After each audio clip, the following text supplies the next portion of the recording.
सिद्धेभ्यः नमो अरहन्तानं नमो सिद्धानं नमो ऐरियाणं नमो वैझायाणं नमो लोई सब साहुणं यया नानु ना ममा ममा ममा मामी ताता तीती ततो तिता तु तीती ता त्रोती त्रोती ततो तिता ततो ताती ततो तोती ततिता ती ततो तता।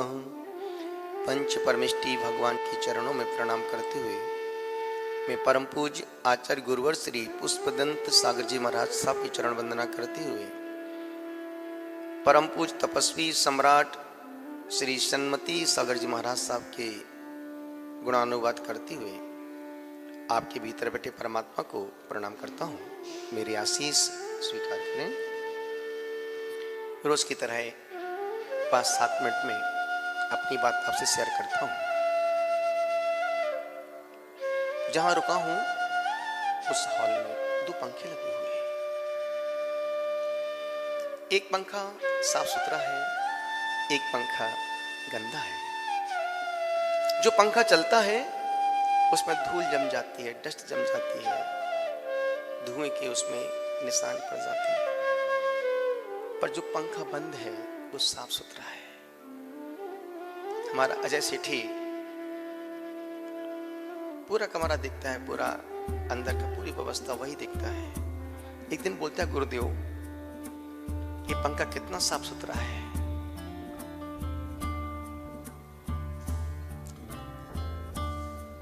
मैं चुपचाप रह गया, मैं कुछ बोला नहीं, चुपचाप सुन के रह गया। उससे कौन कहे कि ये पंखा बंद रहता है। जिसके कंधों पर जिम्मेदारियां होती हैं उस पर भार तो आता है, गंदगी भी आती है, छींटे भी पड़ते हैं। और ध्यान रखना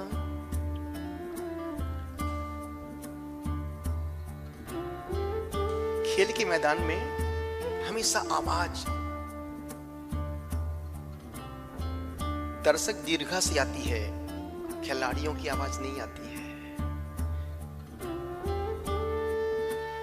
आप सिक्के को नीचे गिराओ आवाज आएगी, रुपयों की आवाज नहीं आती है। इतना सा निवेदन कर रहा हूं, चील की उड़ान देखकर चिड़िया कभी निराश नहीं होती है। उसको पता है कि मेरा अस्तित्व क्या है, मैं अपने होने में राजी हूं।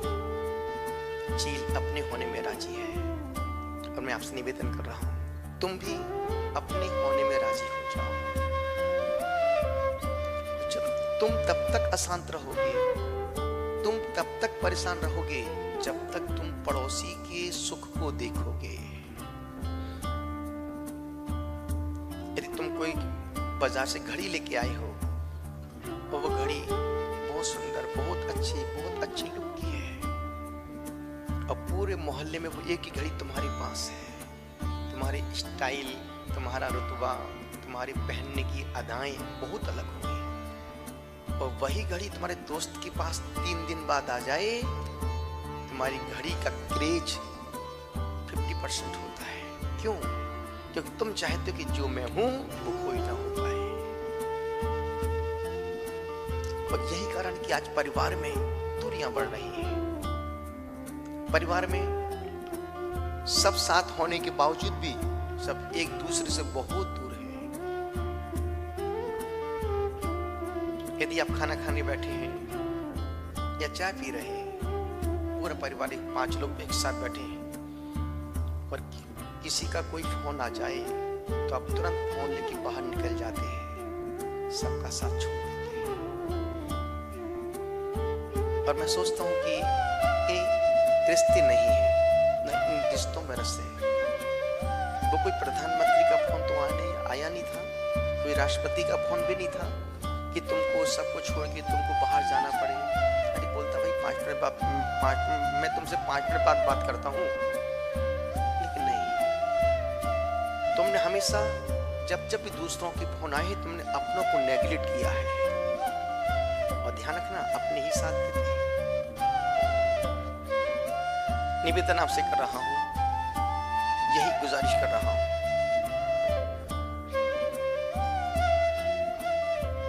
मशहूर हुए वो लोग, मशहूर हुए वो जो कभी काबिल न थे, मशहूर हुए वो जो कभी काबिल न थे, और तो और कम वक्त मंजिल भी उन्हें मिली जो दौड़ में कभी शामिल न हुए।